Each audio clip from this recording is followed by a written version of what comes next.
Vavaka fiambenana. Vavaka fiambenana. Arainao ny alatsinainy hatramin'ny zoma isaky ny amin'ny 6 ora sasany alina eto amin'ny pejy Andramoka Izaho Aky Radio. Vavaka fiambenana. Vavaka fiambenana. Apokalipsy 1:20 ny andininy faharoa.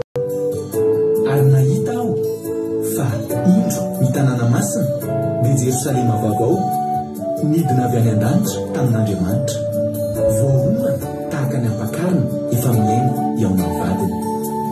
Vavaka fiambenana. Vavaka fiambenana. Arainao ny alatsinainy hatramin'ny zoma isaky ny amin'ny 6 ora sasany alina eto amin'ny pejy Andramoka Izaho Aky Radio. Vavaka fiambenana. Vavaka fiambenana. Vavaka fiambenana. Vavaka fiambenana. Arainao ny alatsinainy hatramin'ny zoma isaky ny amin'ny 6 ora sasany alina eto amin'ny pejy Andramoka Izaho Aky Radio. Vavaka fiambenana. Vavaka fiambenana. Apokalipsy 1:20 ny andininy faharoa. Ary nahita aho fa indro ny tanàna masina dia Jerosalema vaovao nidina avy any an-danitra tamin'Andriamanitra, voaomana tahaka ny ampakarina efa miaingo eo amin'ny vadiny. Vavaka fiambenana. Vavaka fiambenana. Arainao ny alatsinainy hatramin'ny zoma isaky ny amin'ny 6 ora sasany alina eto amin'ny pejy Andramoka Izaho Aky Radio. Vavaka fiambenana. Vavaka fiambenana. Halleluja. Amin'ny fifanina lehibe indray raha lasana babalana ny amintsika amin'izao fotoana amin'izao fa alibendray ny tena komiona aminao eto androany dia manonona fiadanan'ny tompo amintsika tsirairay avy izay tratranotso eto ny fiadanan'ny tompony ho amintsika rehetrarehetra raha lasana babamalala tonga soa raisina tanandro ianao raha androany no vao tonga miaraka aminay eto dia teteny aminao hoe tonga soa arabaina manokana ianao ary teteny aminao koa hoe tsika sendrasendra koa ny atongavanao miaraka aminay eto ianao mety mieritreritra sendra mba nijerijery fotsiny dia tonga teto fa tsy zay no marina fa ny tena marina. Misy planin'Andriamanitra, misy planin'Andriamanitra matipaika eo amin'ny fiainanao nataony tonga eto ianao androany satria tiany ianao androany andreny bitsiky ny fanahy masina avy amin'ny alalan'ny toroteny ka dia maretatra amin'ny farany dia tahiny tompontsika rehetrarehetra tonga soa dia aza miala fa iray eo amin'ny adiny sasany hoe raha tsika eto fa antenaiko fa raha mafoy an'izay adiny sasany izay ianao dia anovan'ny fiainanao mihitsy zany adiny sasany hainonao tenin'Andriamanitra eto zany amin'ity androany ity. Tahiny tompontsika rehetrarehetra. Tahiny tompo manokana ranabavitsika Kodaniela avy ao Belzika. Izy niditra voalohany teto androany. Tsodrano mahafinaritra mihitsy nomena azy ranabavy Kodaniela miaraka aminareo rehetra any Koweït, Arabia Saoudite, Chine ary Madagasikara dia mahazo an'ity tsodrano ity daholo. Lavalava raisinao fa lavalava ny tsodrano Kodaniela. Salamo 520 andininy fahasivy ka hatramin'ny 710 be zao tsodrano ho anao daholo sy nareo rehetrarehetra izay voatonona teo Koweït, Arabia Saoudite, Chine ary Madagasikara. Salamo 520 andininy fahasivy ka hatramin'ny 710. Amin'ny anaran'i Jesosy mamanga ny tany ianao ka mahamando azy, ampavokatra azy betsaka ianao. Ny olon'Andriamanitra dia tondra drano, mamboatra varo an'ny olona ianao fa zany ny famboatra ho ny tany. Mahampoka ny tany voasy ianao ka mampiravina azy, raha norona mivantravatra no amitosana ho azy. Mitany fitsomoana ianao, satroanao voninahitra ny taona fitahianao ary ny dianao mitetemenaka. Votondrano ny fiandrasany ondry any anefitra ary misikina fifaliana ny avoana. Rakotra ondry ny sa ary voasarona vary ny loha sa mioby izy eny mihira koa. Halleluja. Amen. Eritreretinareo hoe zany tsodrano zany dia natokana ho an'ny olona any Palestina tamin'izany fotoana zany, any anefitra misy an'izany zavatra rehetrarehetra zany dia any anefitra dia tsy diso anjara. Dia ho tahaka izany anie ny fiainanao ranabavy Kodaniela, ho tanteraka aminao anie zany ranorona mivantravatra mitosanaandriamanitra manomboka any amin'ny fiposahana hatrany amin'ny fijinjana ary ho ny ten'Andriamanitra ny dianao mitetemenaka zany hoe tena feny fitahian'Andriamanitra rakotra ondriny sa ary voasarona variny loha za mioby izy eny mihira koa mihira dia mioby. Halleloia.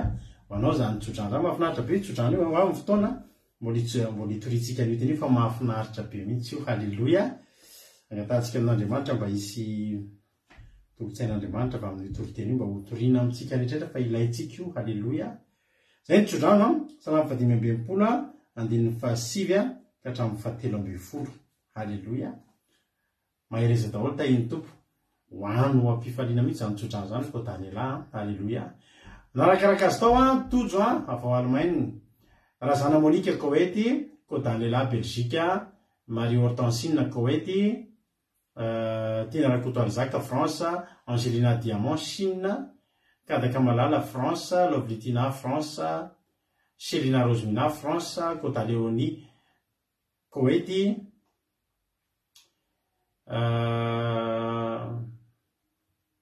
Andouandji France Bert Sava Koweït Lovlitina efa teneniko teo tonga so Marie Aiza Koweït koa mba raha tsy diso izay ohatra efa niteny teo.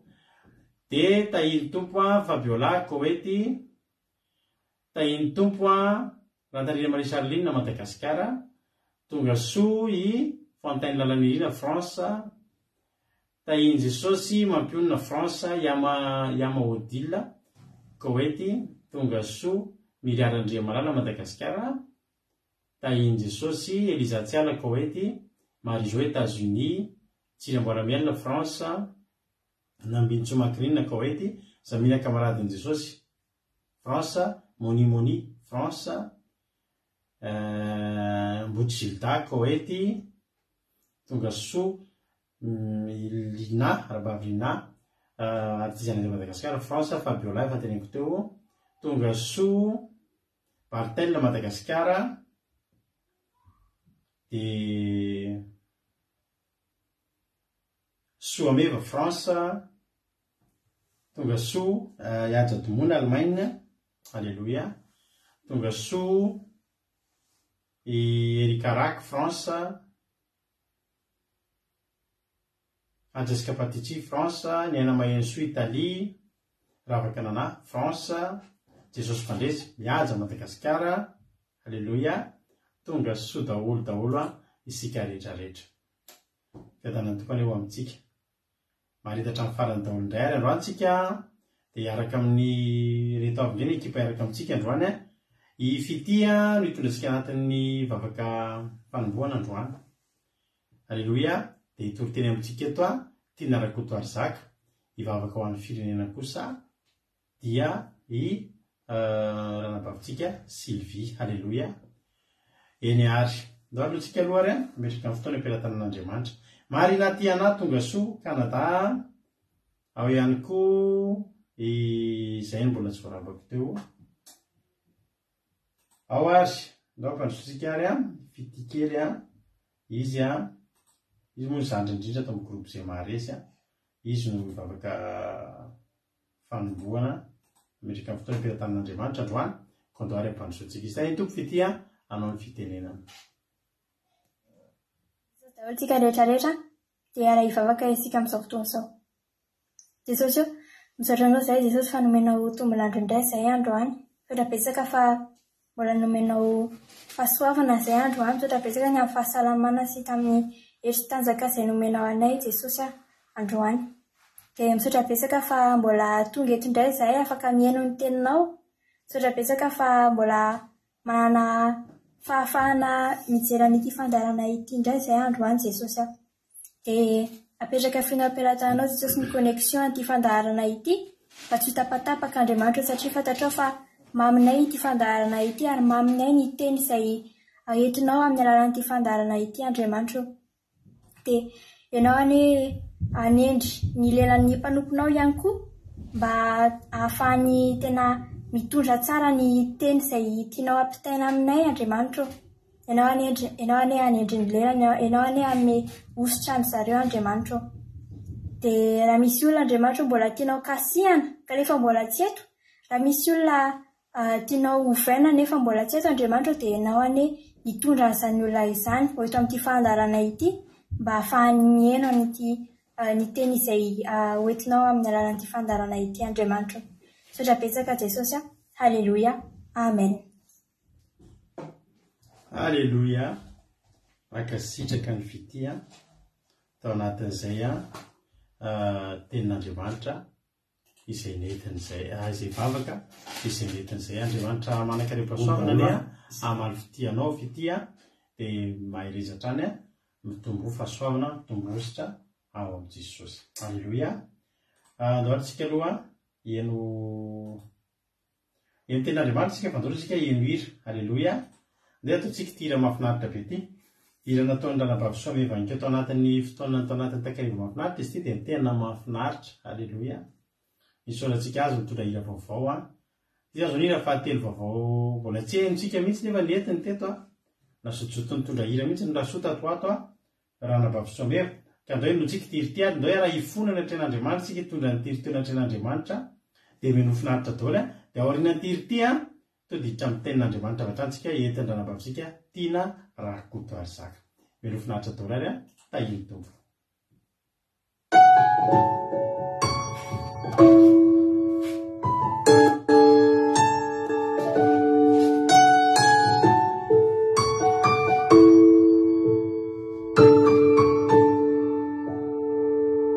Jesus you the only fool aminao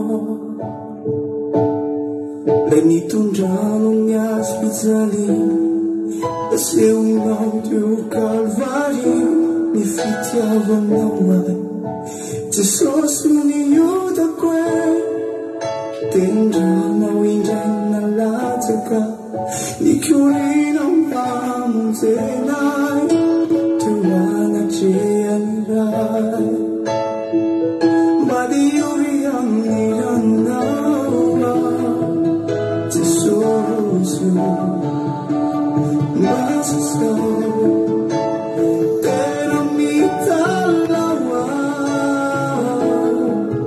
miandrandra famonje avy amin'ny ranao Jesosy zanakao madiori amin'ny ranao Jesosy mbasasao tena mitalawa miandrandra famonje avy amin'ny ranao Jesosy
Halleluia.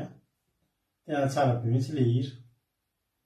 Tena mankasitraka ny anao someba tamin'le hira. Ao fahitana aloha izy. Tsy hitanareo tena tsara be mihitsy. Tena tsara be mihitsy le hira. Mahakasika be ary makasikasika an'izany mihitsy ny torotenitsika androany. Halleluia. Mahakasikasika an'izany mihitsy ny torotenitsika androany. Andao ary ampanjotsika nanabavitsika tiana rakotoary zaka hitondrasika ny tenin'Andriamanitra. Milohan zany efa dia filazana kely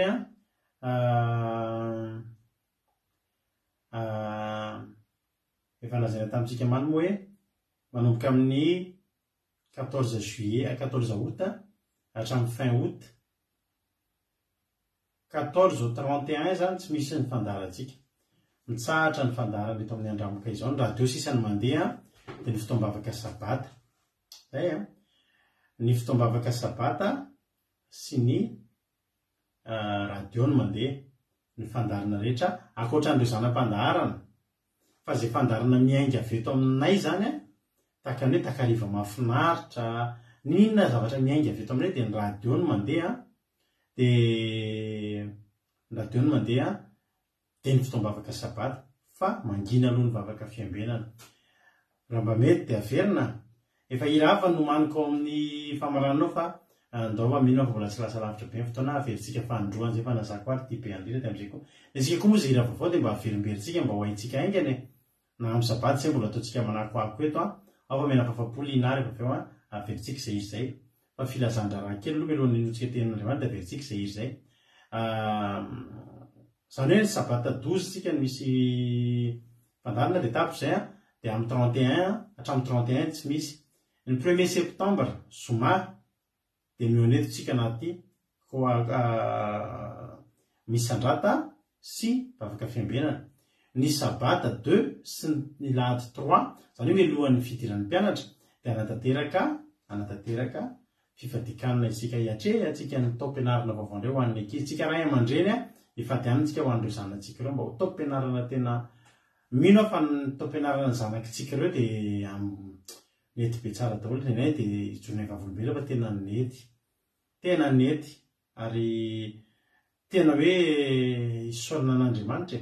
Tsika moa rehefa isaky ny 1er décembre dia manatanteraka foana tsika n'ilay sasakalombavaka fankasitrahana. Halleluia.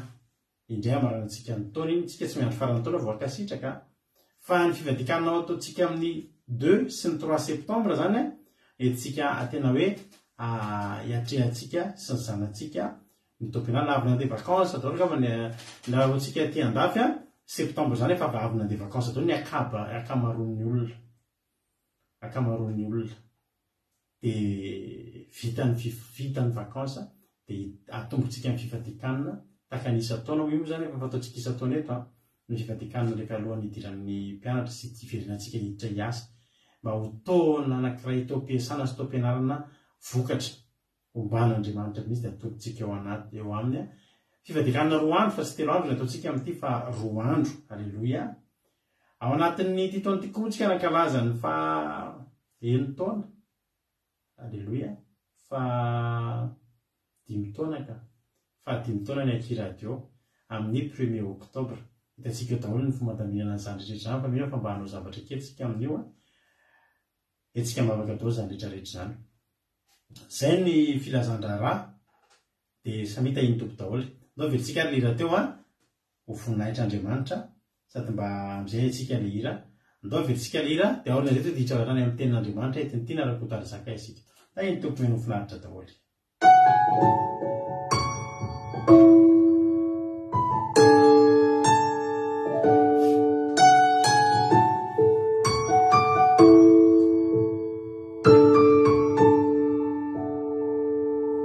Sosio itiao mifona aminao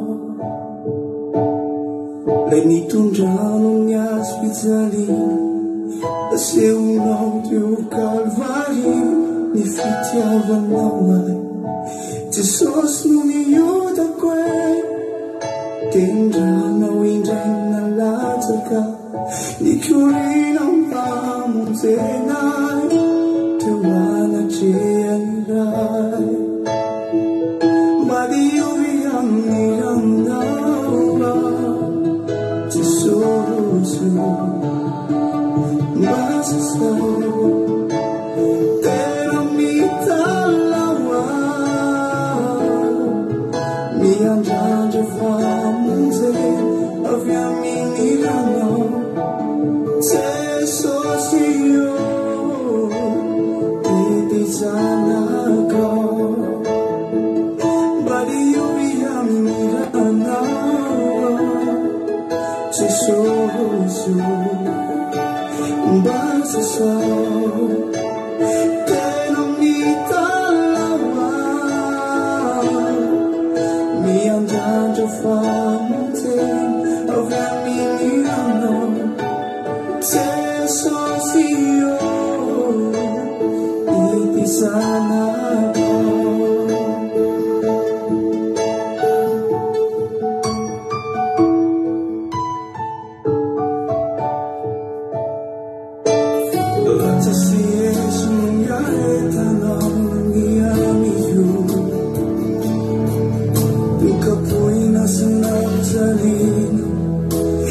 Para tamini fafate sana Nung sana kulumbero na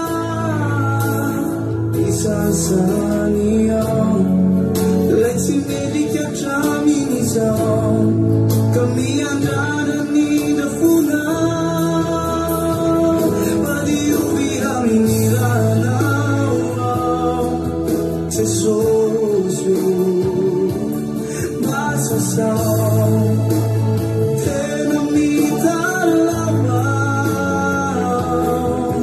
Miandrandra famonjy Avy amin'ny ranao Jesosy io Ity zanakao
Amen.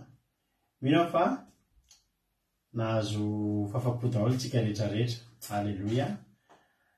Hotahin'ny tompany ny nanolotra ny hira.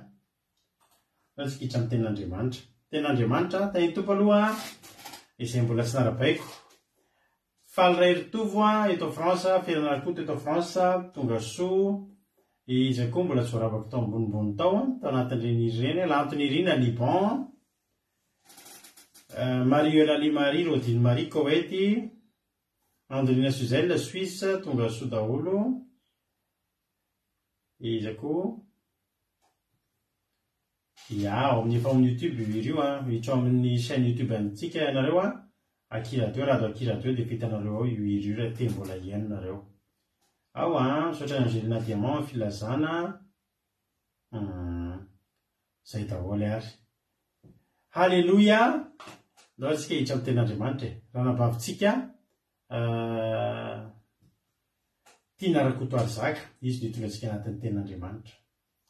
Aoriana ny ten'Andriamanitra etiny dia miverina eto ihany taka mazatra mitondra ny famelabelarana ndao ary eny finaritra daholo tiana rakotoary zaka anao ny fitenenana. Raso aloha fa misy tsy mety indray connexion ihany io fa tsy minakory andro kely tsika tokoko azafady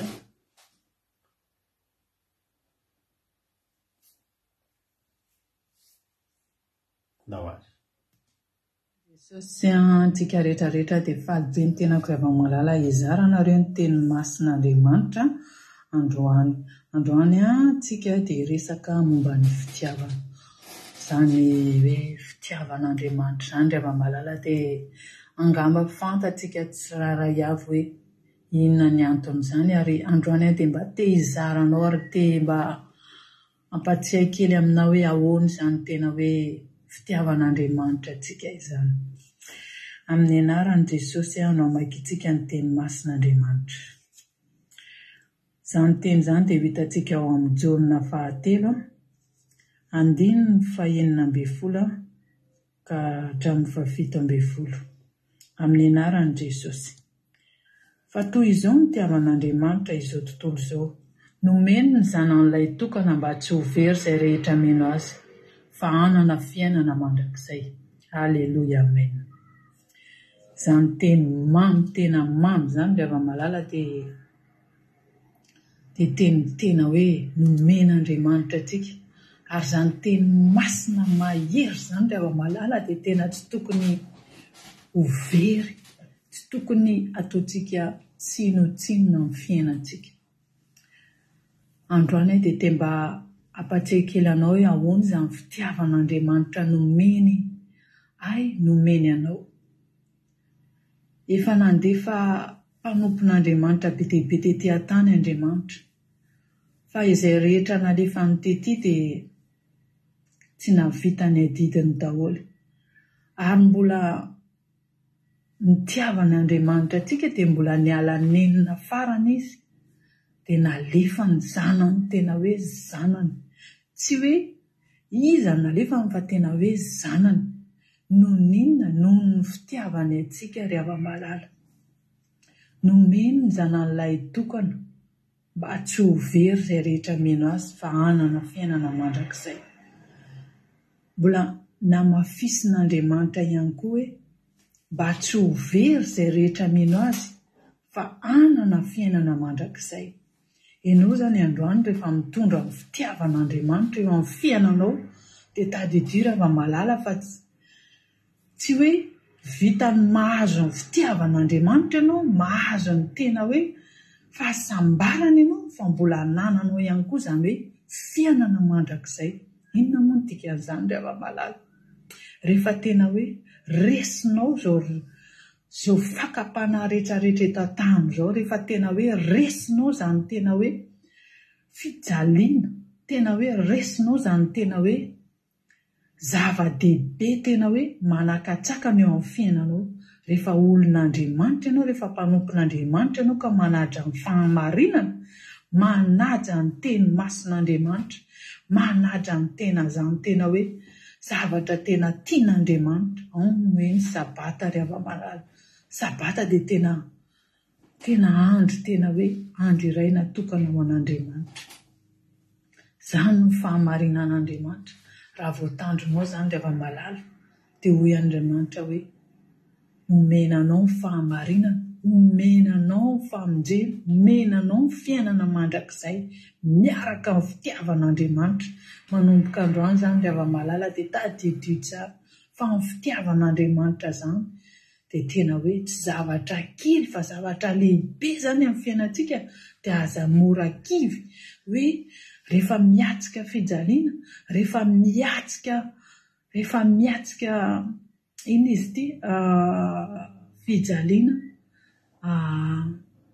ohatrany hoe zavatra eo amin'ny fiainanao tena hoe sarotra, tena sarotra ny zavatra andalovanao fanetretena na ihany koa hoe tena hoe mahatsiaro ianao hoe tsy vitanao le izy dia aza morakivy fa tadidio fa rehefa miantso an'Andriamanitra ianao, miantso an'izany fitiavany miariary ianao, hiaro anao sy hiaraka aminao sy tantana anao ny fiainanao dia tadidio fa tsy horery ianao fa miaraka amin'ny famondren'Andriamanitra, miaraka amin'ny fitiavany ary tena hoe mandrakizay izany fitiavana tsara miaraka amin'Andriamanitra. Miaraka amin'Andriamanitra rehefa malala dia mpandresy, tena hoe mpandresy. Vitanao ny rehetrarehetra na misy fitsapana io na misy inona io amin'ny fiainanao dia tena hoe Jesosy dia Jesosy iray ihany ny fiainana iray ary mandrakizay tory amena. Misy teny fandroany koa tena mamy ny tenin'Andriamanitra manao hoe ao amin'ny Isaia 54:10 fa na dia hifindra aza ny tendrombohitra ary na dia hetsika aza ny havoana tsy mba hiala aminao ny famindram-poko ary tsy hitsoaka ny faneken'ny fitiavako ho Jehova mpamindra fo aminao. Aleluia, amen.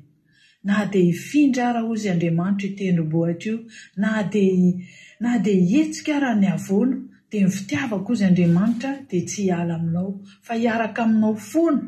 Hoe ninona zany rehefa malala zavatra mandalo amin'ny fiainanao fa rehefa miankina aminy ianao, rehefa mpanompony ianao, rehefa olona ianao, rehefa miantso ny anarany ianao dia tsy ho very ianao fa miaraka amin'ny mandrakizay. Fa toy izao ny tiavan'Andriamanitra izao tontolo izao nomeny ny zanan'ilay tokana mba tsy ho very izay rehetra mino azy fa hanana fiainana mandrakizay. Rehefa mino ianao rehefa malala, rehefa manaiky an'Andriamanitra ianao, rehefa manaiky ny fitiavana ianao, rehefa manaiky ianao miaraka aminy dia aza varimbariana tsony rehefa malala mandrosoa miady fa Jesosy efa nampiseho ny ohatra rehetra tetỳ an-tany, ny landrany iny azy fijaliana iny mandra-pahatonga ny tery an-tendrombohitra tery. Fa rehefa tonga ny teny iny rehefa malala dia nandresy izy, tsy nandresy zavatra rehefa tena hoe fiainana mandrakizay, tena hoe mandrakizay.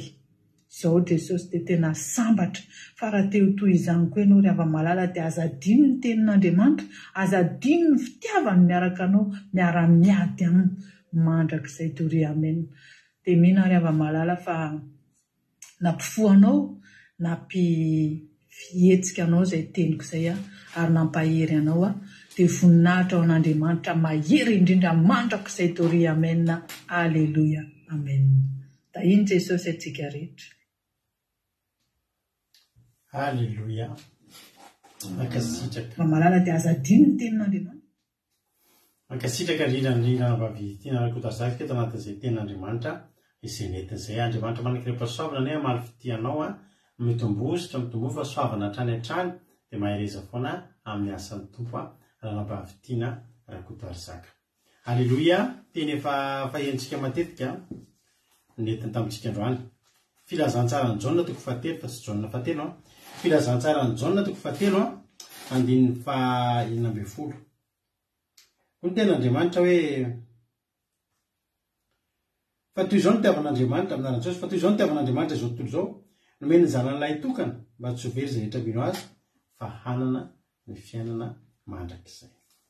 Aleluia.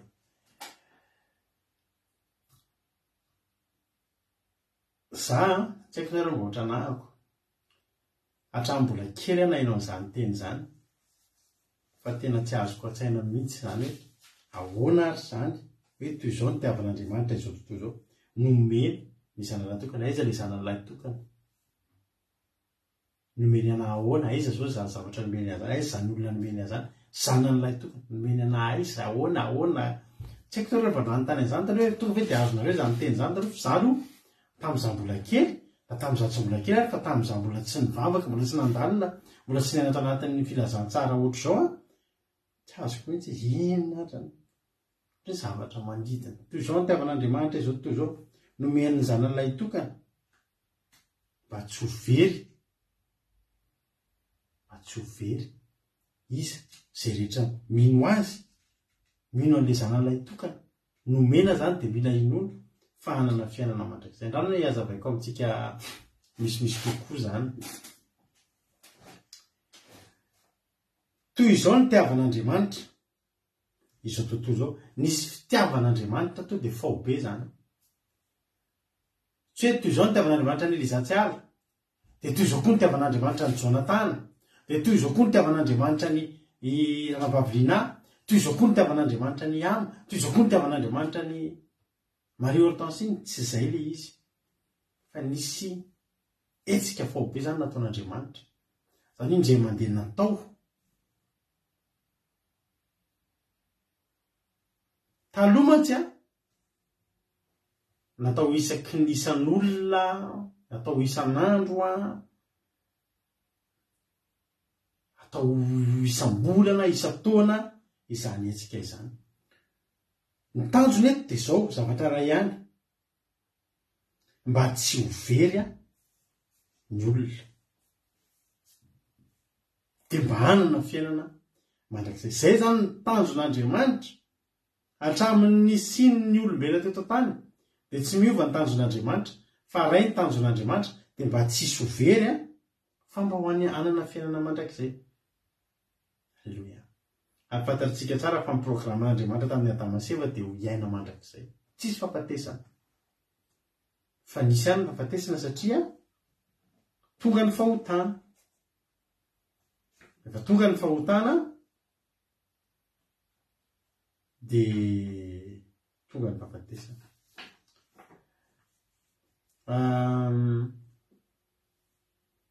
taloha ny olona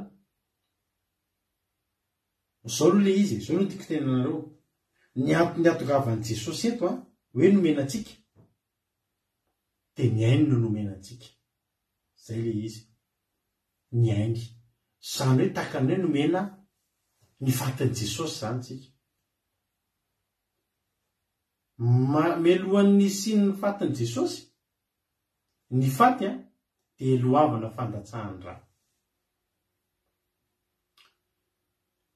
tsy tena Jesosy velona zany no nomenatsika hoe iny nahazo tombony ihany ny mpianatra nahazo tombony zay olona nahitan'i Jesosy velona tena nahazo nahita fahagagana nahita fanasitranana ny bokana dio ny malemy ny tsangana ny maty ny tsangana fa zay zavatra rehetrarehetra zay de fanomezana confort ny olona teto tany fotsiny fa ny tena tanjona tsy zay tsy tanjon'Andriamanitra zany hoe mba ahiratra ny jambo tsy tanjon'Andriamanitra zany hoe mba andeha ny malemby tsy tanjon'Andriamanitra zany hoe sitrana ny marary dingan'izany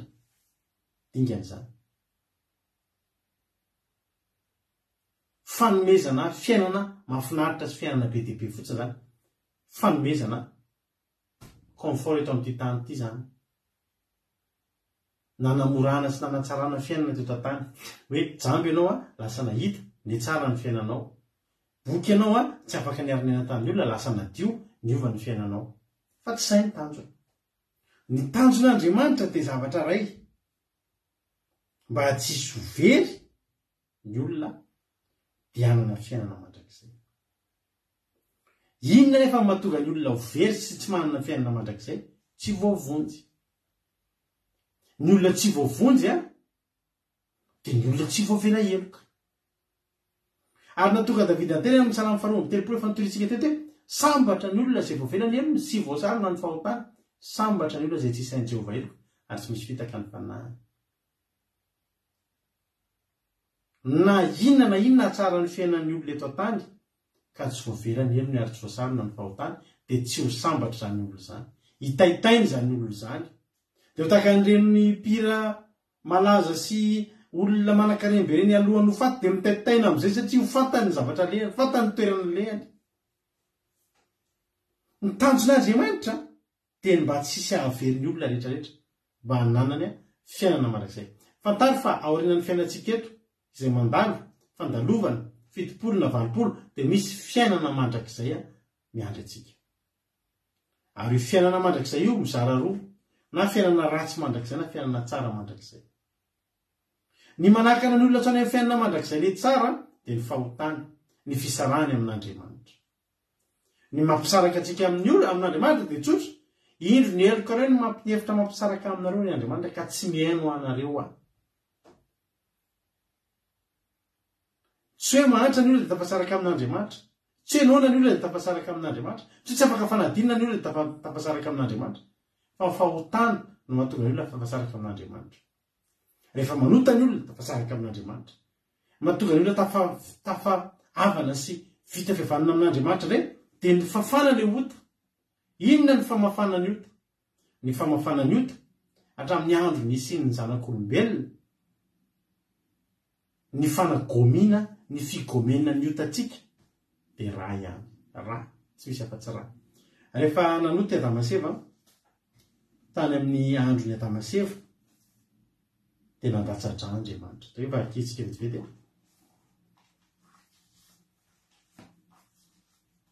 Adamaseva dia voaroka tao amin'ny Sahedena. Ny Sahedena no navoroka azy fa Andriamanitra tsy te hisaraka taminy, ary Andriamanitra te hamela ny elony. Tsy hoe voaroka tao amin'ny Sahedena Adamaseva dia very tsy mankany an-danitra,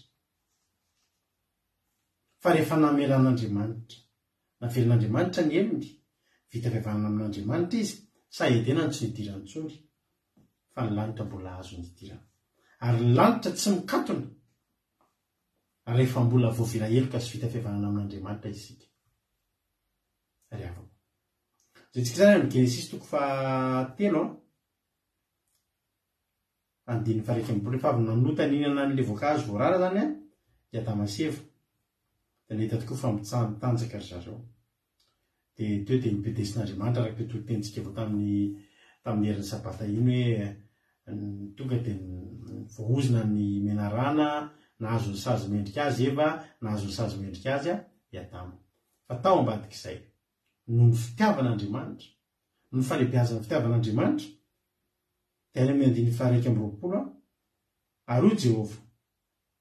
Ary Jehovahandriamanitra nanao akanjo hoditra ho an'ny Adama sy ny vadiny ka nampiakanjo azy. Aiza moa nisy hoditra? Matoa ianao manana kiraro cuir ao an-tranonao ao na kitapo cuir. Mety misy olona manana kitapo vita amin'ny hodi-boay dia nisy voay maty tany izay.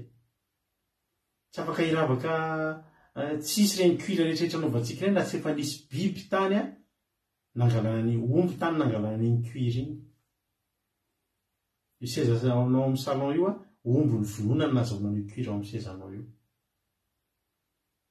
Zany hoe misy raha latsaka zany. Matoa nahita akanjo-hoditra Andriamanitra ampitafiana naronana an'izy ny fitanjahan'izy mivavy dia mivonoina zay ny biby iny. Ary nisy raha nalatsaka tao. Zany hoe izy mivady teto sady voavela ny elony na dia voasazy azy. Fa fan'Andriamanitra tamin'ny raha latsaka dia natafiany ny fitanjahany. Tamin'ny andron'ny Adamaseva zany dia efa nisy ny fandatsahany-dra, ny famelan-keloka, ny famelan-keloka izay tsy azo afa-tsy amin'ny alalan'ny raha latsaka. Tao am-Baiboly taloha dia isaky ny manota ny olona, isaky ny misy ota atao dia mihazakazaka aingana makany amin'ny mpisorona be dia mitondra fanatitra. Ao am-Baiboly misy karazana fanatitra be dia be tsy voatanisa. Ao am-Baiboly misy zany hoe fanatitra hanina, fanatitra levonina amin'ny afo, fanatim-pihavanana, fanatim-pisaorana, fanatim-boady, fanatim-panajana, fanatim-panalam-boady, ohatra ny mivoady. Tao am-Baiboly zany mivoady za zany raha ohatra ka hoy izy Jefta hoe za zany raha maharesy amin'ny ady dia izay mitsena voalohany miakatra ao tanaka, izay mitsena voalohany mivoaka voatrano dia atolotra an'izao ny zanany vavy ny mitsena tao. Jefta zany zao afaka nanao fanatitra fanalam-boady, tena fonina Jehova alao fanatitra natao dia asoroky ny voady. Rehefa mivoady tsika dia mila mahatateraka. Fa raha mivoady tsika nefa tsy mahatateraka dia mila manao fanatitra tamin'izany tao Baiboly manao fanatitra fanalam-boady, fanatitra sandrotra, fanatitra aevaeva, fanatitra hidina, fanatim-pihavanana, fanatitra misy karazana fanatitra be deaibe ary misy ny zavatra ny lehibe indrindra atao anatin'izany dia ny fanatitra noho ny ota na koa hoe fanatim-pihavanana. Io fanatitra izany dia fanatitra atao mba hampiverina indray ny fihavanana amin'Andriamanitra. Ary inona no natonga an'ilay fisarana-tany izany? Ota. Fanatitra noho ny ota. Dia izao ny fanatitra noho ny ota. Vao manota izany ny olona anankiray, raha teo voavela heloka izy, teo voavonjy izy, ka raha miala eto izy dia voavonjy, ka ny fiainana man'izay dia tsy maintsy mandeha manao fanatitra noho ny ota aingana izy. Isika maki Leviticus.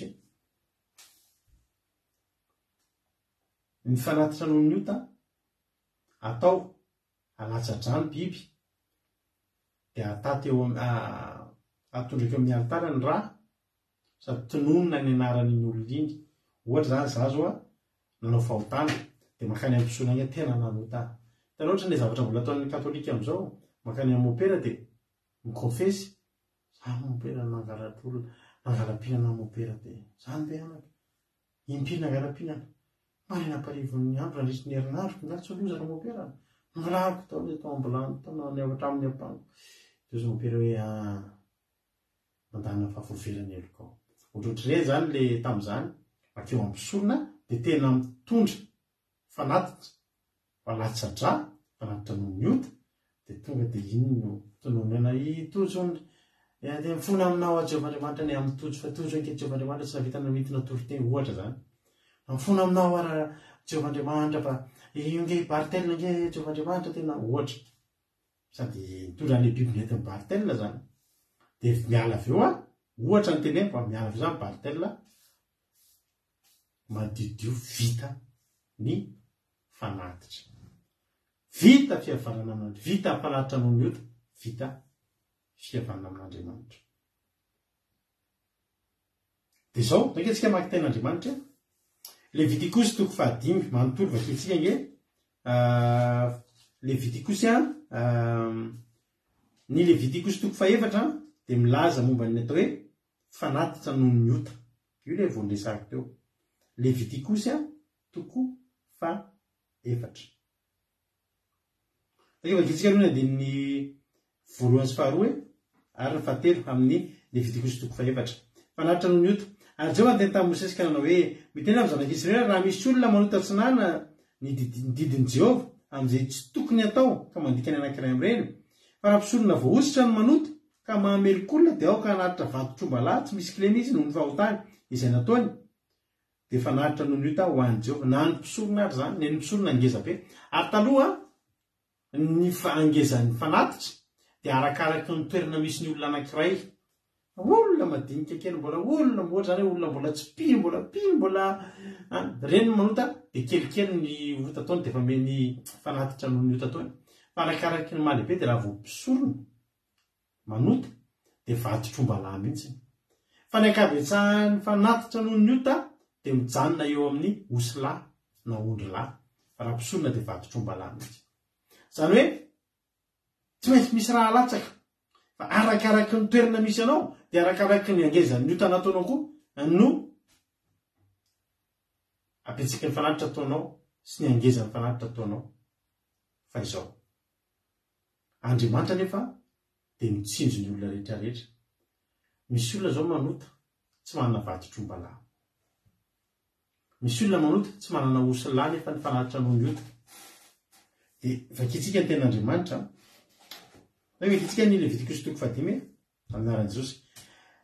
Andiny voalohany ara misy manota satria mandre ny feon'ny fampianianana tatavolombelona nahitana nalala nefa tsy manambara izy ka mahameloka azy zany.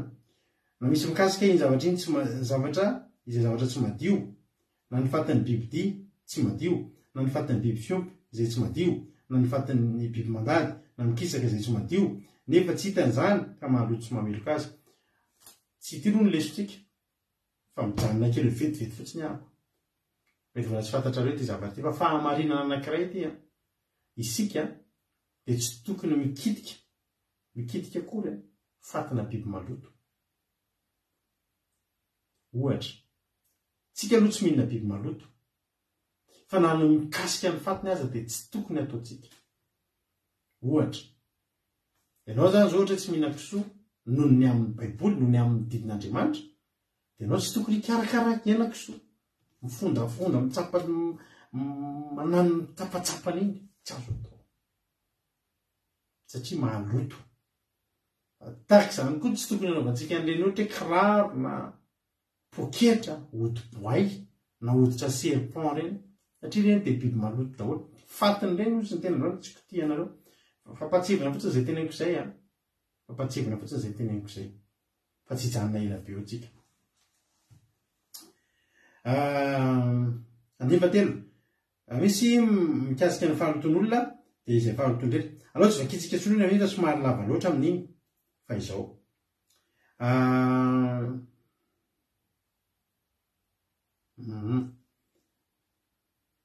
andininy fahadimy zao le vitikositoko fahadimy andininy fahadimy maro mihitsy zao teny mampian'izay raha misy andreny fatina biby maloto reny ao an-trano dia manao vacan fa tsy mikitika andrentsika andininy fahadimy andininy fahavatra andininy fahadimy le vitikositoko fahadimy andininy fahadimy zao tsika somary ndiganika eo satria lavalava le ten'Andriamanitra koa meloka amin'ny anankiray amin'ireo izy dia hiaiky ny zavatra nanotany andininy fahaenina ary hitondra ny saziny ho an'i Jehova noho ny fahotany izay nataony izy dia ondry vavy sy osy vavy nefa izay vantony ho fanatitra noho ny ota ary mipisorona hanao fanavotana ho azy noho ny fahotany izay nanota zany a dia izay mihitsy ka zay zao ato an-tranonay tsy manana an'ireny hoe poketra vita amin'ny hodi-boay na vita amin'ny hoditra bibilava sy ny sisa sy biby maloto eny na ny fatiny reny atsoky tena dia zany fatiny iny nge fatiny biby nge iny zavatra iny azonareo dia ary hitondra ny saziny ho an'i Jehova noho ny fahotany izy dia ho fanavotana azy zany dia mitondra an'ireo andininy fahavito jerenareo mahatsara an'Andriamanitra amin'izay ary raha tsy tratriny ananany zany zany hoe raha mahantrahantra zany le olona nefa nanota nefa teo voafontsy teo vita fihavanana amin'Andriamanitra ka tsy manambola hividanana osy lahy na osy vavy dia hoy ny ten'Andriamanitra hoe ary raha tsy tratriny ananany zany dia mitondra domona roa na zanam-poromelala roa an'i Jehova izy ho saziny noho ny namotany ka ny anankiray atao fanaritra noho ny ota ny anankiray kosa atao fanaritra hodorana mety tsy dia manana tsony zany mety tsy dia manana fahafahana zany a dia inona ny atao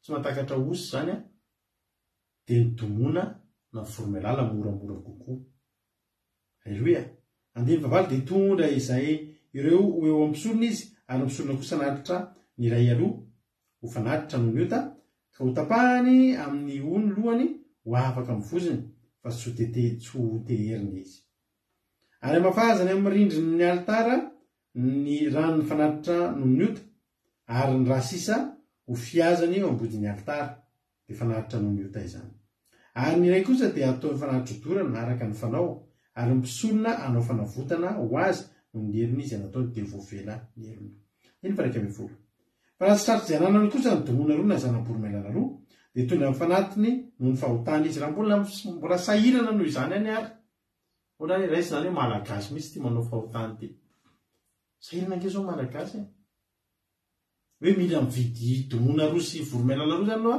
nefa ny sakafo hoanina azy efa tsisy dia tsisy afakelika raha tamin'ny testamenta taloha tsisy afakelika zany ny malagasy ohatra zay sahirana ohatra ny azy zany fa ny osy Andriamanitra raha mbola tsy tratran'izay anana ny domona roa sy zanam-poromelala dia koba tsara toto apahafolo ny efany fanatitra noho ny ota tsy asiny diriro zany ary tsy asiny didikazo manimpofona fanatitra noho ny ota zany zany koba tsara toto zany samy manana ny zany daholo ny tokantrano satria zavatra hohanina zany ary tsy naveran'Andriamanitra isahirana hoe mbola hividy diloelo dia anisy didikazo manimpofona fa satria sahirana reo olo reo ary io tsy afaka manao fetsifetsy hoe olona manankiray dia mody miteny zany sahirana dia Andriamanitra mahita anao sy ny fahasahirananao sy ny fanananao fa ho an'ny olona tena sahirana zany dia koba tsara toto azo natao dia tonga azo eo ampisorona izy ka ary andreo fampisorona eran'ny tanan'ila ny fanapahatsiarovana avy aminy ka hodorany ho fofona eo ambonin'ny alitara miakatra amin'ny fanaritra tao amin'ny afo ho an'i Jehova.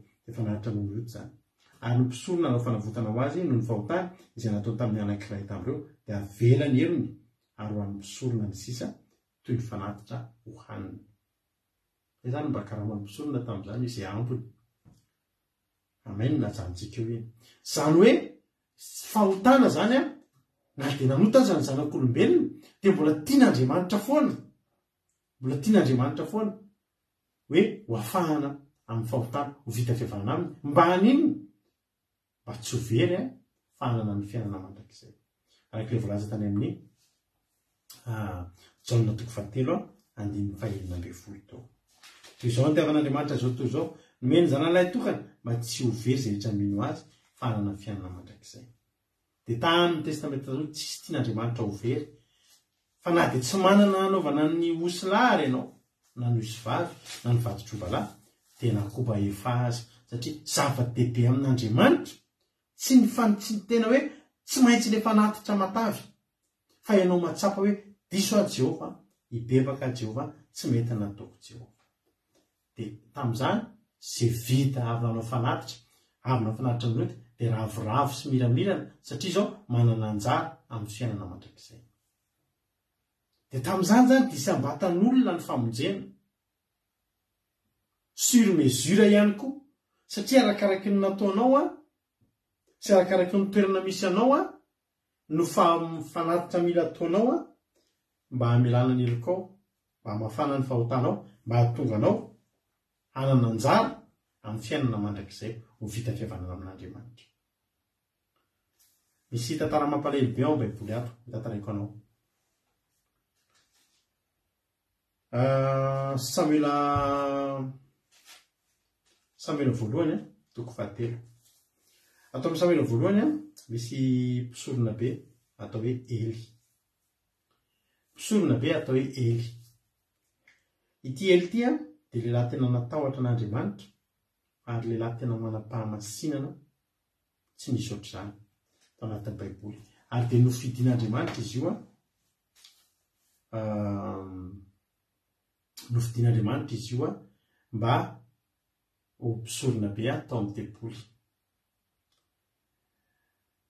Dia tena mahafinaritra ny asan'Andriamanitra nataony satria eritreretinareo hoe tamin'ny alalan'ny Eli no nitsodrano an'ilay vehivavy momba atao hoe Hana. Dia tonga tao amin'ny tempoly amin'ny Samuela voalohany tonga tao amin'ny tempoly momba nivoaka fotoana araka tamin'ny tsodrano avy amin'ny Eli afaka herintaona nitrotro zaza verina tonga tao nananjanaka ary io zaza io natao hoe Samuela ny anarany. Dia tena nampiasain'Andriamanitra Eli nanisy 900 taona Eli nitondra asa fisoroana tao amin'ny tempoly tamin'ny andron'ny Samsona reny. Eli no efa tao amin'ny tempoly. Izao nefa ny zavatra nitranga.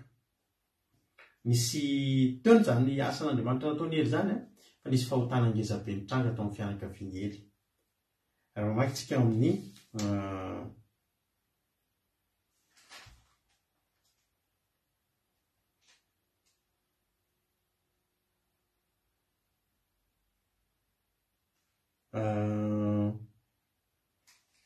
nananjanaka anankiroa Eli. Dia andreka vakitsika amin'ny Samuela voalohany 2:12. Ary zanakalahany Eli dia tena ratsy fanahy tsy nahalalany Jehova.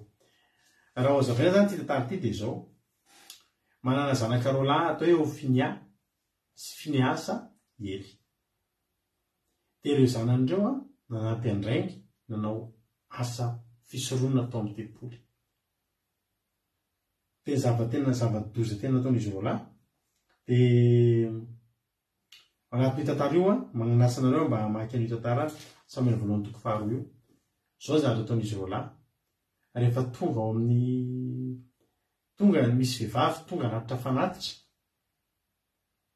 eo amin'ny tempoly dia vetavetain'izy roa lahy anaovan'izy roa lahy firaisana ranofo ao amin'ny tempoly. Zava-doza satria tena eritreretina hoe ny olona tonga ny olona hivavaka ao amin'ny tempoly. Dia rehefa vehivavy ny tonga ao tsaratsara tare dia anaovan'izy ireo lahy fihetsika mamofady. Ary ny tena zava-doza dia izao, eny ely zany zavatra nitrangy zany, tonga tany ampoti-tsofiny ely. Fa tsy nandray andraikitra ely. Mbola nitohizany tao ihany izy eo lahy nanao ny asa fisoronana teo amin'ny tempoly. Dia raha vehivavy ny tonga manaritra fanaritra ao dia ataon'izy eo lahy amin'ny tsy tokony anaovana azy. Tena zava-doza anaty an'Andriamanitra. Eritreretinareo tsara le fanatitra taria, le fanatitra noho ny otany vakitsika teo. Aza dinareo fa hoy ten'Andriamanitra, anisan'ny ny ota nanaovana fanatitra noho ny ota dia ny fikasiana tsina biby efa maty.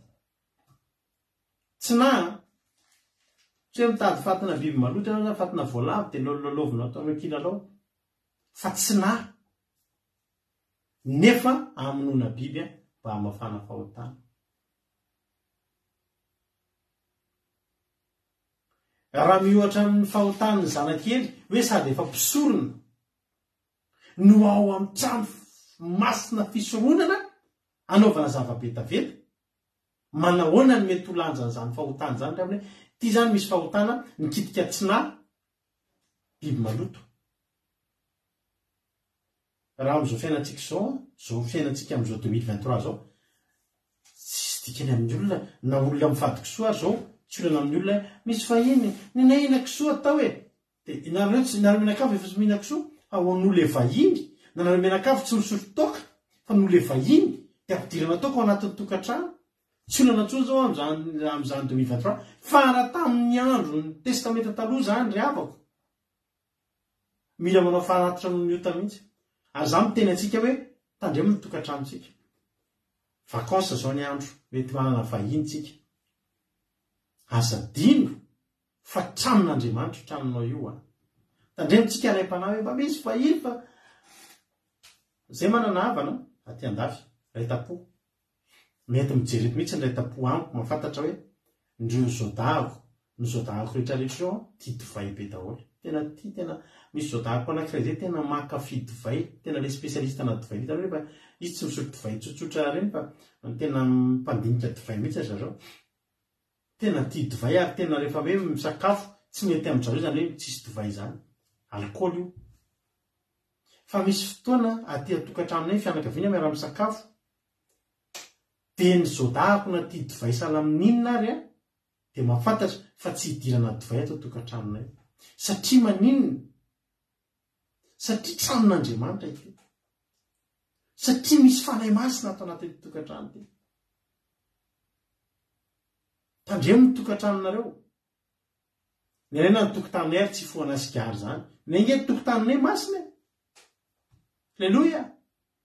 Fa gato tokantrano ihany, gato anatin'ny efitrano, gato anatin'ny tena vao fandalanty ihany. Tsisy ato tranonay na chandelier azy, satria tsy natokana hifoana sigara ny tokantranonay.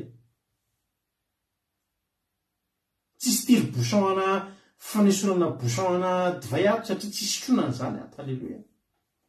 Taovatra zany ny tokantranonao. Dia eritreretinareo hoe zany tamin'izany andro zany tsy azo atao ary anaovana fanatitra noho ny ota mihitsy izany hoe sirana akasika tsina biby maloto. Neny ely anefa nananjanaka izy izay tena tokony ho faratampony amin'ny fahamasina, ny tena nanao zavatra faran'izay fahavetaveta n'Andriamanitra ao amin'ny tempolin'Andriamanitra. Dia nonareo amin'izay ny tantara. Samuela 1:7.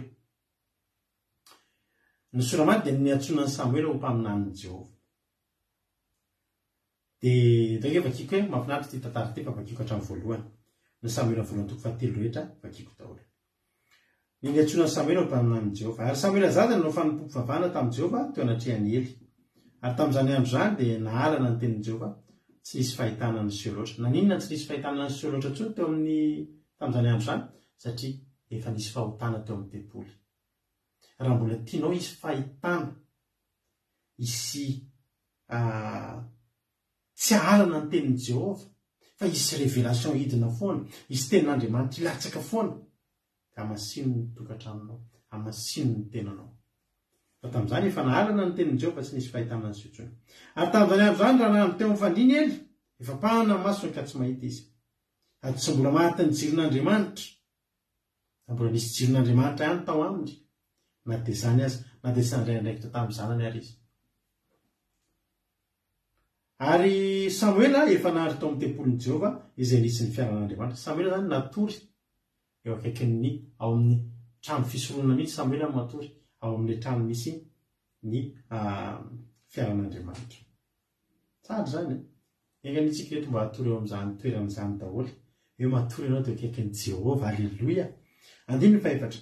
Niantso Samuela Jehova ary izy namaly hoe intia. Niazakazaka anakeo amin'ny Ely izy ka ny hoe itia fa niantso ahy ianao.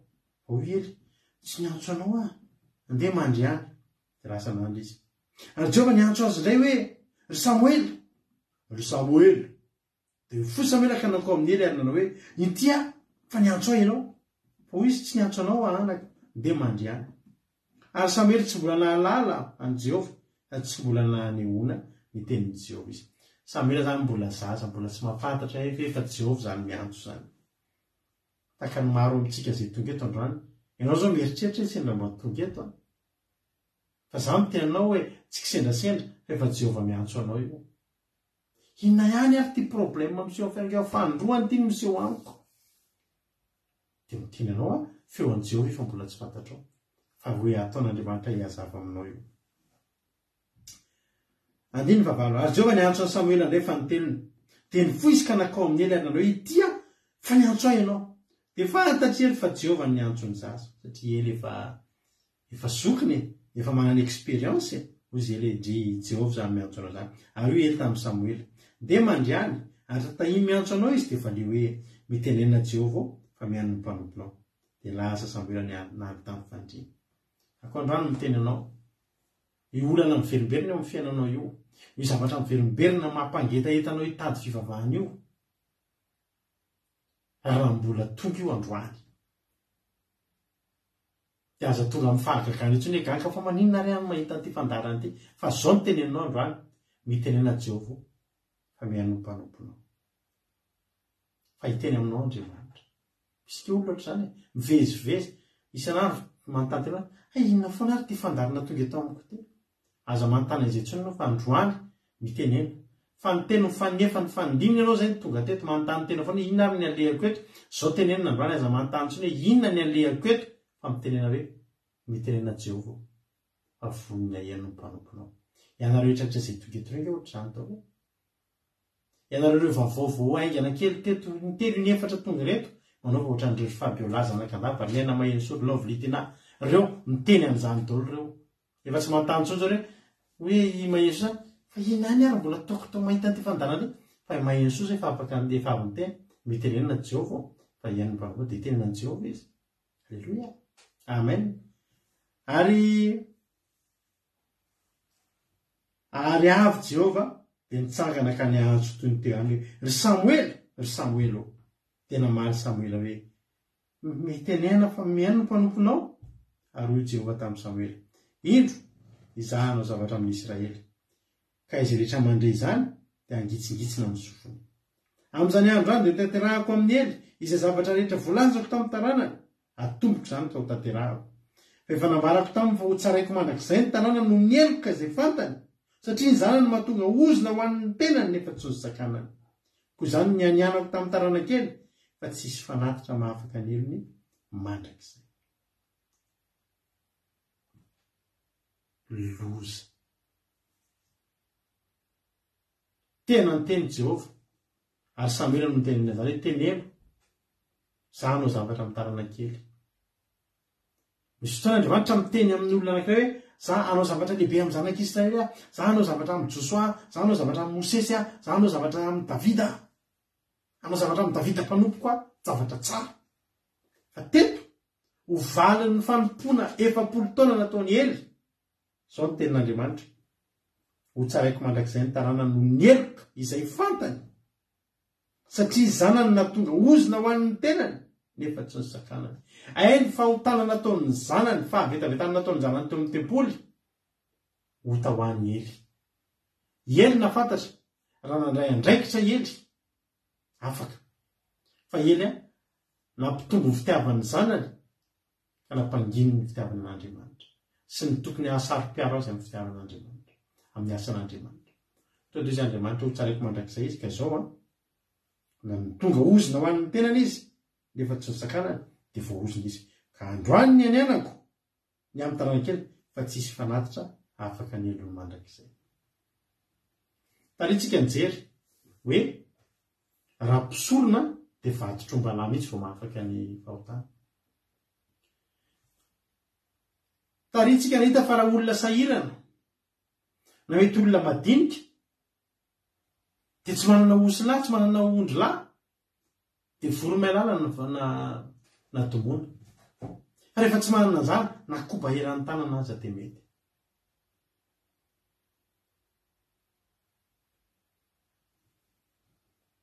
fa neny ely no tenenin'Andriamanitra hoe tsy misy fanatitra afaka ny elo ny mandrakizay nanomboka teo zany voaozina ny tarana kely ary fantatsika nefa ranony tantara elaela kely taorina zay rehefa nanomboka lehibe Samuely lasa nanomboka mpaminany Samuely toy izay Andriamanitra vita ny anjarany ely izy tanafitra hoe maty anady i Hofni sy Fineasa izay zanakely nanao fahavetavetana tao amin'ny tempoly ary ely de maty tamin'ny fomba matsiravina ny olona rehefa voaozina teneniko anareo ty ny olona rehefa voaozina de ny fiainany tsy zarizary rehefa velona izy ary fomba ilana eto amin'ity tany ity de amin'ny fomba matsiravina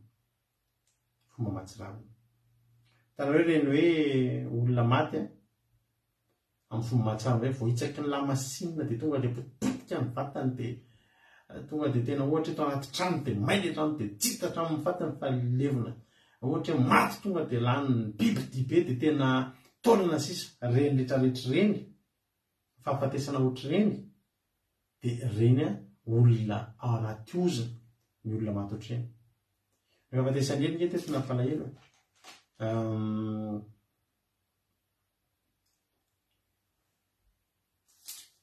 vakeo ny amin'ny Samuely voalohany toko fahaenina any ianao mahita ny fomba nahafatesany ely de jery izy de vokina ny sorony tapaka de maty ho azy teo izy nampalahelo be ny fahafatesany efa mpisorona fa satria naninona de efa niteny Jehova fa voaozina izy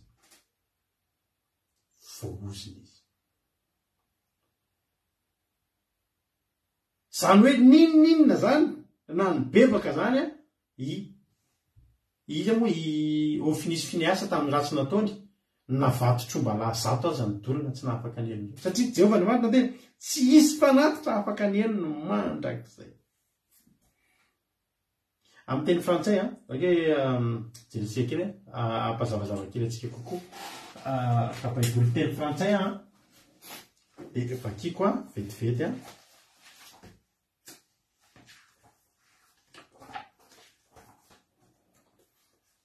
lasy ny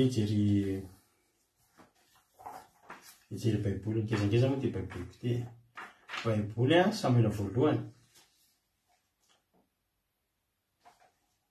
toko fahatelo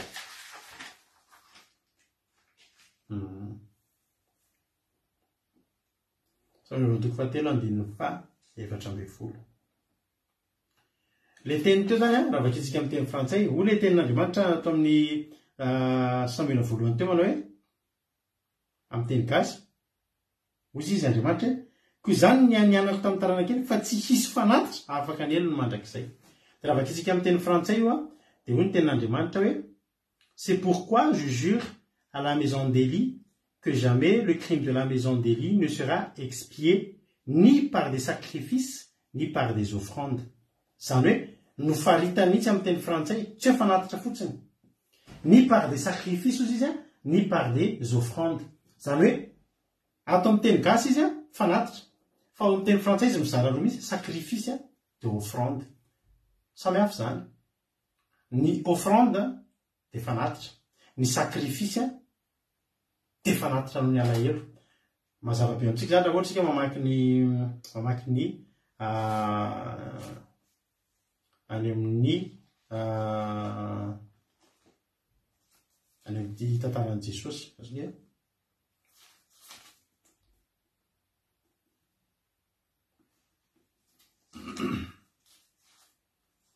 ijerikely mahasamihafa ny offrande sy ny sacrifice ndraiky antsika ijery tantara ao marika toko 12 marika toko 12 andiny farika amby 20 ka hatramin'ny efatra amby 20 maro kely offrande sy sacrifice ary raha mipetraka tandrifa fandatsahan-drakitra Jesosy dia nijery ny fandatsaky ny vahoaka vola tao izy ary maro ny mpanankiray nandatsaka be tao nisy mpitondra tena malahelo anankiray kosa tonga teo ka nandatsaka farantsakely roa ankevitry ny vaharoa vety avy ary Jesosy niantso ny mpianana nanantona azy ka nanao taminy hoe lazaiko aminareo marina tokoa fa io mpitondra tena malahelo io rehefa nandatsaka be noho izay rehetra nandatsaka tao amin'ny fandatsahan-dra fa ireo rehetra eo dia tamin'ny habean'ny fanana no nandatsahany tao fa izy kosa tamin'ny alahelony no nandatsahany izay tao nandatsahany tao izay rehetra nananany dia ny fivelomany rehetra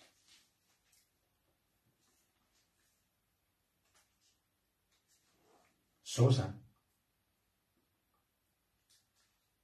ninninona zany avo ny fanatitra ho ataony ely sy ny taranany na offrande ny fanatitra dia reto olona le mpanan-karena rehetrretra satria tonga fotoana fanaovana fanatitra dia nanao fanatitra ny olona zany hoe zavatra atao noho ny fananana nanana ianao dia nanao fanatitra zay ny atao hoe offrande tonga ny fotoana anaovana offrande dia nanatitra ianao satria nanana ianao fa ny sacrifice indray manao ianao satria tsy manana azo vany hoe mahasamihafa azy hoy Jesosy rehetrarehetra izy nanao aloha ny habean'ny fananany offrande iny fa ity vehivavy ity kosa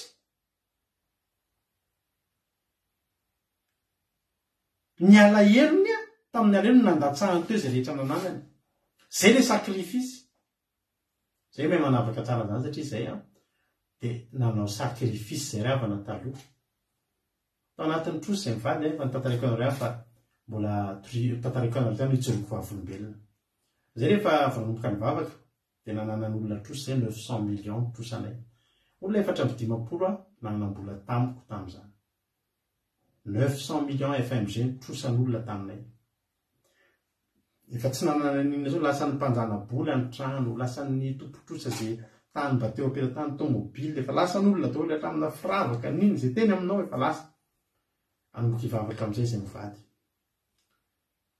rehefa anomboka ivavaka izay dia zavatra roa mba fananana kely teo amperantananay motony anankiray dia fiarakodia anankiray mba namidy kely teo amin'ny mare masay teo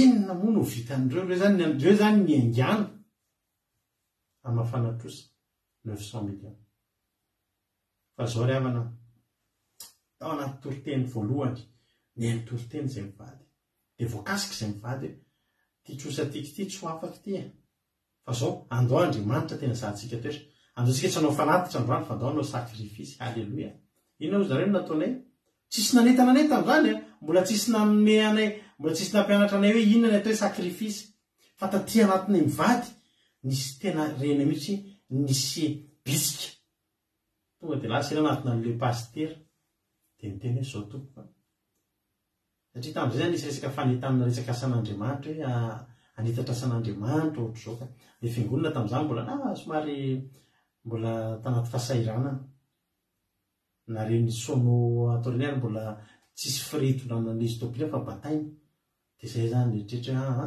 tena ao fa tena zao tompoko izay manana tomobile anankiray atolotray amin'ny fiangonana anaovana asan'Andriamanitra zany ny atao hoe sacrifice ianao tsy manana ianao bokany trosa tsy nanana raha iny tomobilinay fa tia ny tomobilanay teo dia nomenay ny fiangonana anaovana asan'Andriamanitra hitarana fanjakan'Andriamanitra fa teneniko anareo fa nitrosanay 900 millions zany tokony 5 taona zany vo afaka fa 2 taona voafafatanteraka ary tsy ny andro roa taona fa nanomboka teo amin'ny 7 volana taoriana nanaovanay an'izay sakrifisy zay dia nanomboka ny sokatra oatra ny lalambe autoroute oatra izao ny fiainana lalam-pitahina teo amin'ny fiainanay seza tsy aritra fotsiny iny fa teteny aminareo fotsiny azany hoe eto zany a dia tenen'Andriamanitra mihitsy hoe ole tenin'Andriamanitra teo hoe tsy amin'ny sakrifisy ozy izy teo ny part des sacrifices ny part des offrandes zany hoe ninonino nataony ely sy ny taranany tsisy tsondro fa voaozina foana izy ary zay indrindra ny fototry ny toritentsika androany ry avako ny raha latsaka dia manafaka fahotana ary nisy tokoa ota tany alohatany tsy afaky ny falatitra tsy afaky ny raha na rahana biby na voromailala na inona na osy lahy na ondry lahy na vatotromba lahy ninonino tsisy tso satria ambony loatra le fahotana ambony loatra le fahavetavetany ho sy finiasa zanakalahany ery satria tao amin'ny tepolo mihitsy izy nanao fahavetavetana zany hoe rehefa dinihana zany dia zao tsy misy mahafaka an'ireo fahotana ireo tsony ninonina vonoana ary ozy Andriamanitra ny amin'ny jaona toko 7:20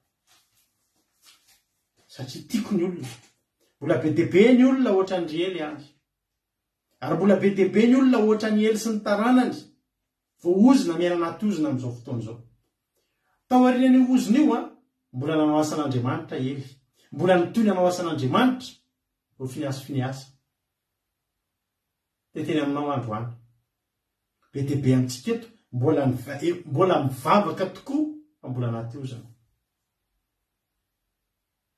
reny olona hitatsika maty anaty ozina ny teneniko anareo reny miaino anaty ozina izy menakavy a tsisy mahita vady tsisy maka vady oziny zany izy menakavy a misy aretina anankiray mpahazo ny fianakaviana dia maty ny daholo ny fianakaviana anisan'izany ny tenanay izao izay dia taranak'olona diabetika ny bebe anay ny avanay dia maty ny diabeta ary za zao dia olona tena olona diabetika tokoa zany dia hitanao manao kavina dia le TV-ana ny sofina ny namako a 2 andro dia sitrana fa zany tevika an'ireo sofiko hoe tamin'izany ozy nareo 2 volana mamoronana voto ohatr' zany misy fery mitete raha mafy tampoka zany nitevika zany za vao misy fery zany dia ela be io vao sitrana satria diabetika izay ry havana fa niantso Jesosy hatramin'izay a voateraka dia natao batisa voateraka dia natao batisa dia niandratsika lehilahy dia nivavaka taranaka kristianina ny dadabe anay ny evanjelisitra gazy voalohany tany amin'ny ambanivohitra misy anay nampianarina tao anatin'izany kristianina finoana kristianina fa mbola ny aina tao anaty ozina zay a any amin'ny côté amin'ny fianakavianay misy an'ity zavatra ity mitranga ny lehilahy rehetrarehetra na vehivavy koa vao manomboka tady ho tafitafita amin'ny fiainana tavavoaka amin'ny fianarana dia manomboka mitasy dia tafitafita amin'ny fiainana manomboka mitavavoaka dia maty misy amin'ny havanay tonga dia maty ao amin'ny tetezana malaza be ao Ambomandroso ny tetezana hoe misy lolo ao Ambomandroso dia ny tomobile tonga dia fla menjerany amin'le tetezana misy matoto olona 7 anaty tomobile ny 5 maty ny 4 velona ny anankiray amin'ny fahadimy ireo havanay misy aminay vao manomboka tafitafita tsy fantatra aretina inona misy aretina mikiky ho azy zany olona ranjanana be tsy misy ohatr' zany marary amam-bolona to dia maty misy tonga dia lasa dala manomboka tafavoaka amin'ny fiainana daholo zany anatin'ny fianakavianay zany ry havana satria maninona vao oziny zany ary nazazo koa dia efa saika maty araka ny teny tamin'ny hoe tanatin'ny boka ny trosy zany a manomboka ny sonitra ny fiainana dia ny amony tena ihany no anatin'ny saina satria naninona vao ozina ely sy ny taranany na dia mbola nanao asan'Andriamanitra azy misy olona eto efa mivavaka ozina zany efa mivavaka zany efa manana an' Jesosy fa mbola mena anaty ozina ianao ialana am'izany indrindra ny fanafodin'izany indrindra no anaovan'andriamanitra ny ty Jaona toko fahatelo andininy fahaenina amby folo satria tian'andriamanitra zasy ianao. Fantatr'andriamanitra fa ny rahan'ny osolahy sy ny ondrolahy sy ny rahan'ny vatotromba-lahy tsy mahafaka niozina ety amintsika izany intsony satria voaozina isika, nanao ratsy isika, nanota teo anatrehan'andriamanitra tsika ary mibaby ozina isika. Ozy Andriamanitra hoe zao tena ho maromaro ihany reto ho afahana hitondra ondry sy osy sy vatotromba-lahy reto nefa zany ary tsy afaka azy. Fa zao ny ataoko ozy Andriamanitra meko an'le faratapony amin'ny ra sarobidy izy. Dia meko azy ny zanako latokana omena atao inona? Omena mba halatsatra. Omena tsy omena atao haingotrano. Hoe mena ny zanany latokana mba hanana haingotrano farak'izay tsara izy ireo ka dia eo ambony hazo fijaliana misy sary vonkana dia eo ny olona ny mandoary. Tsy izany fa nomena antsika Jesosy. Tsy Jesosy vatana. Iny conforme ny fiainantsika. Fa ny atonga antsika tsy ho very fanana fiaina mandrakizay dia le ra nalatsaka teo ambony hazo fijaliana. Zao rehefa namalala. Rehefa teo ambony hazo fijaliana misy tononkira zay, misy hira anglisy zay mahafinaritra, misy hira amerikana zay mahafinaritra be anahy mihitsy miteny manao hoe rehefa teo ambony hazo fijaliana Jesosy ozy izy tena niteniteny mihitsy ny hazo fijaliana, niteny tamin'ny fahafatesana sy ny fanamelohana hoe tsisy azonareo atao amiko intsony, tsisy azonareo atao amin'ny rady intsony, tsisy azonareo atao amin'ny ran'orsoroka intsony, tsisy azonareo atao amin'ny Marie Hortensine intsony, tsisy azonareo atao amin'ny Rodine Marie intsony, fa afaka izy noho n'inona no ty raha mitete amiko eto amin'ny hazo fijaliana, eto amiko toy izy le hazo fijaliana. Zay le tononkira mahafinaritra be zay mihitsy angery avany. Raha ny vatotromba-lahy tsy mahafaka niozina amintsika sy ianao zany. Ny raha ny osolahy tsy mahafaka. Fa ny raha ny Jesosy ihany ny faratapony indrindra. Tsy amin'ny alalan'ny fanatitra, tsy amin'ny alalan'ny sakrifisy, fa amin'ny alalan'le raha sarobidy. Io ihany sisa. Voozina tao ny atsika reto ry avany. Araka izany teniko izany, ozina izany tato anatiko izany. Fampitehana, aretina. Ireo zao soameva voviana ny toriteny.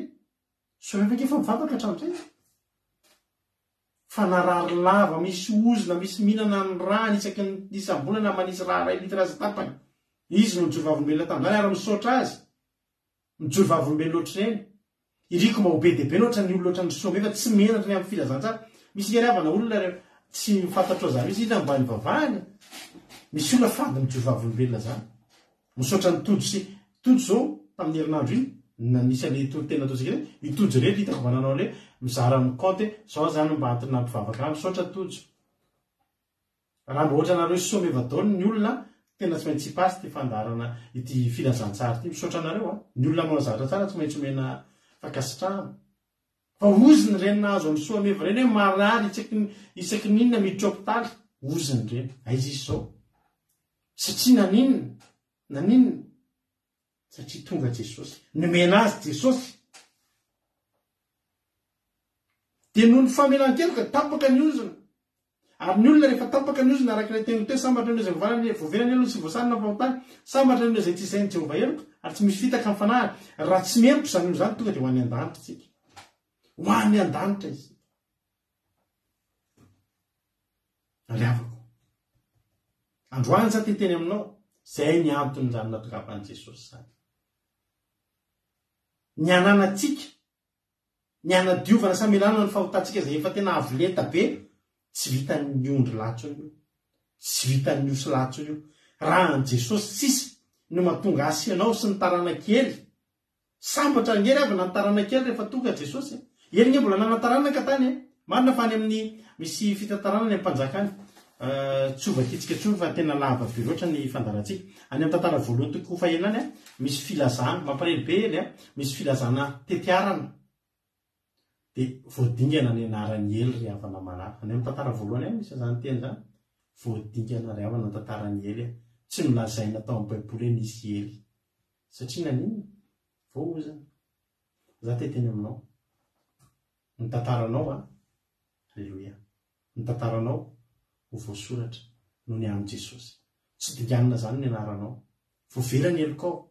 ho ny ten'andriamanitra toy izao ny tiavan'andriamanitra izao tontolo izao nomeny ny zanany lahy toka mba tsy ho very zay rehetra mino azy fanana ny fiainana mandrakizay zany no natongavan'i Jesosy raha tsy azonao manomboka androany fantary fa zany ny dikan'izany teny zany tonga Jesosy hitondra le raha sarobidy dia tonga antsika tapaka daholo ny oziny dia enti itsika rehetrarehetra mba ho any an-danitra tsy misy tso zany hoe tsy azo famindram-po mandrakizay zany tsy ry havana tonga Jesosy ny rahan'i Jesosy mihitsy no naterina ho atsika anadiovana atsika Alleluia lay tokana tena izy lay zanany lahy tokana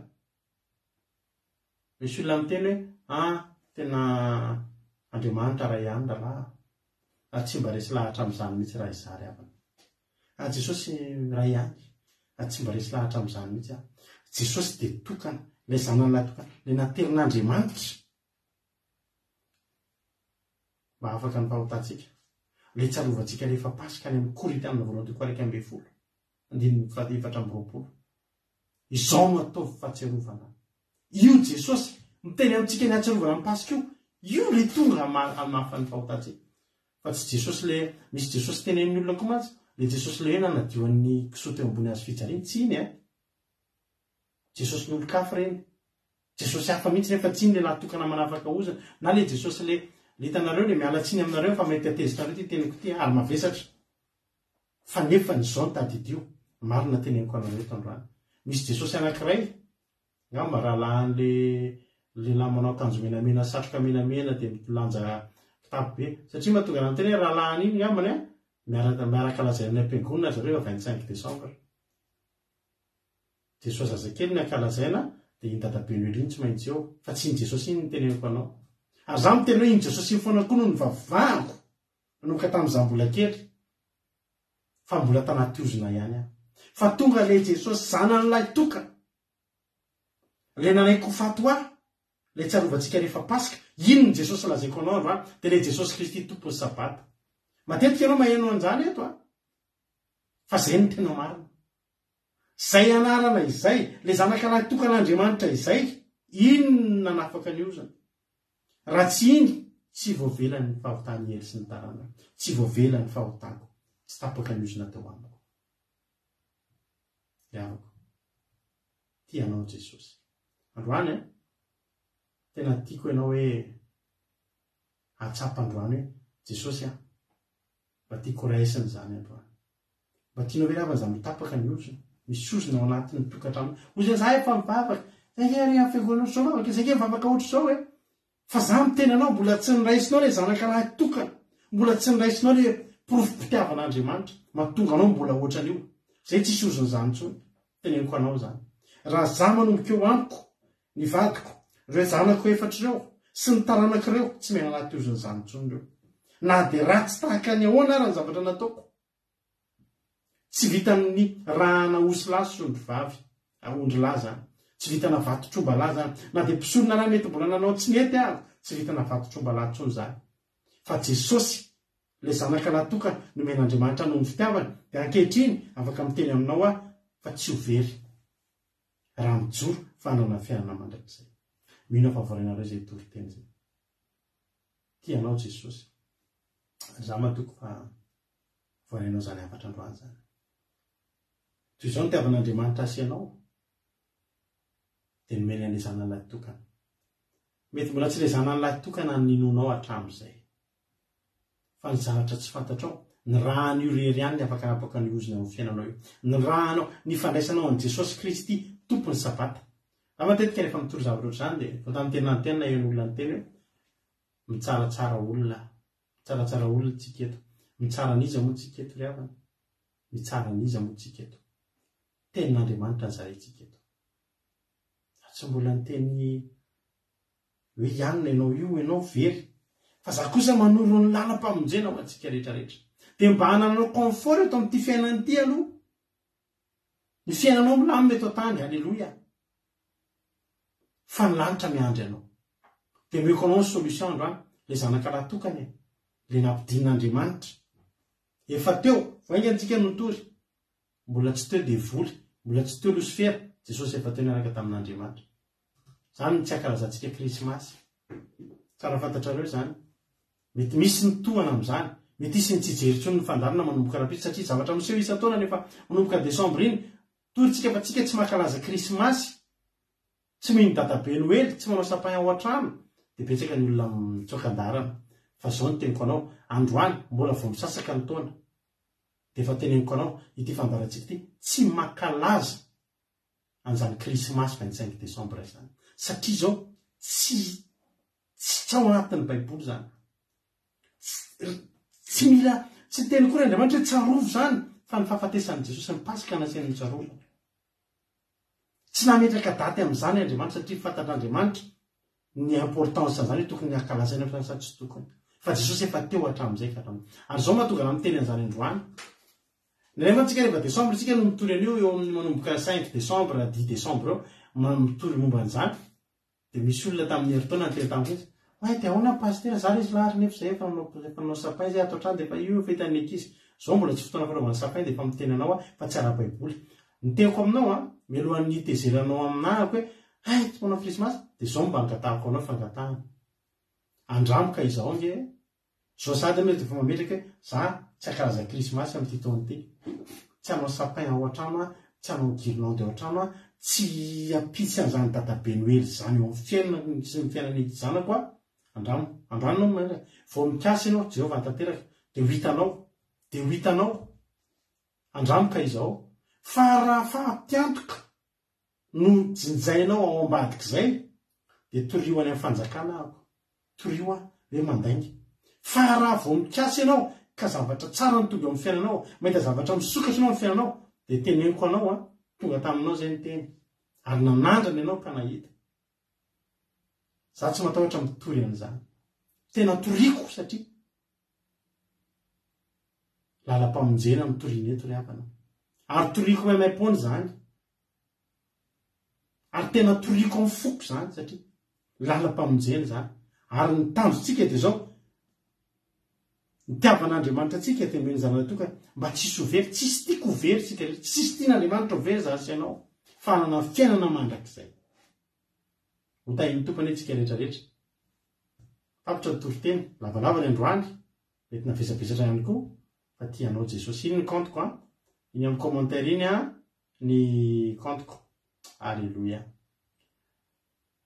akiradio andramoka izao olona roa ihany nga mantsara raha possible mizara fahatsapana raha misy izara fahatsapana de afaka manao appel izy zao ampidiriko mivatana ampidirina mivatana raha misy izara fahatsapana de raisina tanandrona alleluia izary no ho avy amintsika eto izara fahatsapana inona ny voarainareo androany inona ny tsapanareo inona ny lesona voaray manana ray minitra avonareo izarana fahatsapana alleluia dawary io fa misy miditra asoary hiditra amintsika eto lalahantsika tojo lao asina sary alleluia lao asina sary de am'izay miaina tsara ny fandarana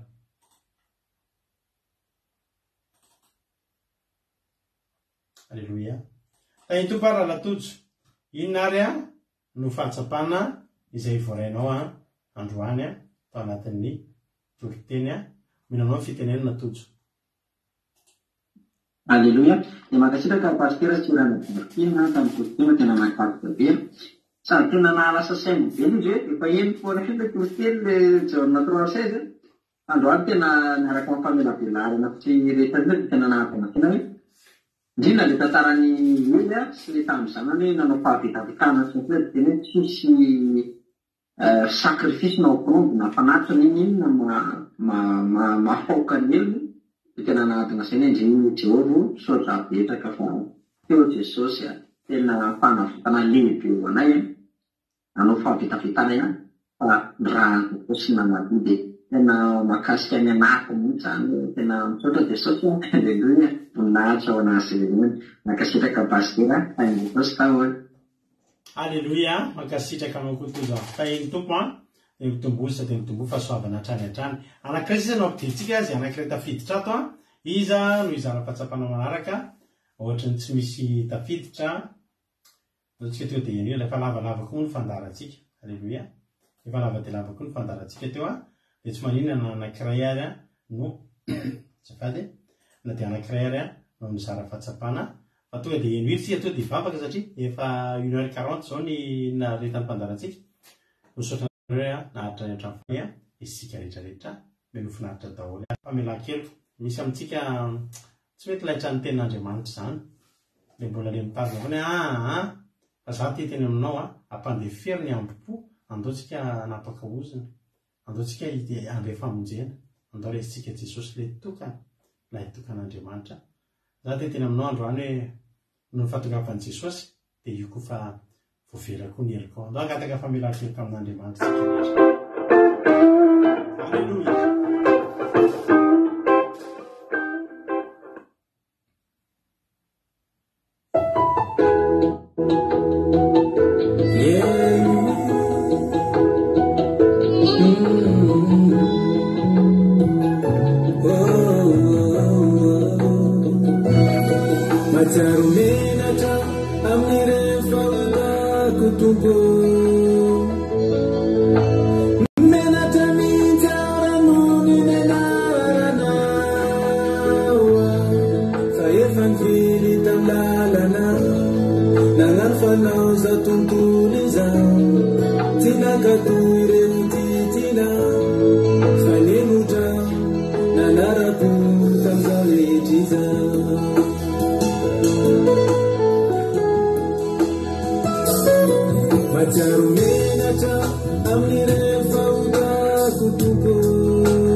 Yeah.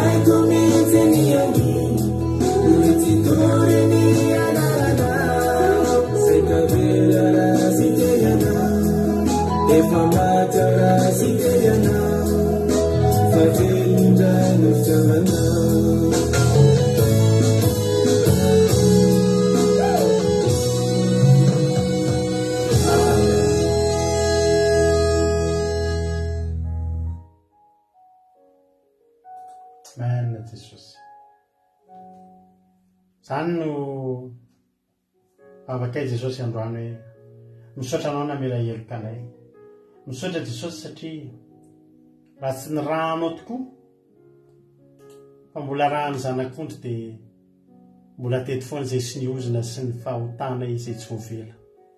Misaotra Andriamanitra, misaotra ny amin'ny fitiavanao Andriamanitra fa tena fitiavana lehibe tokoa nomenao anay.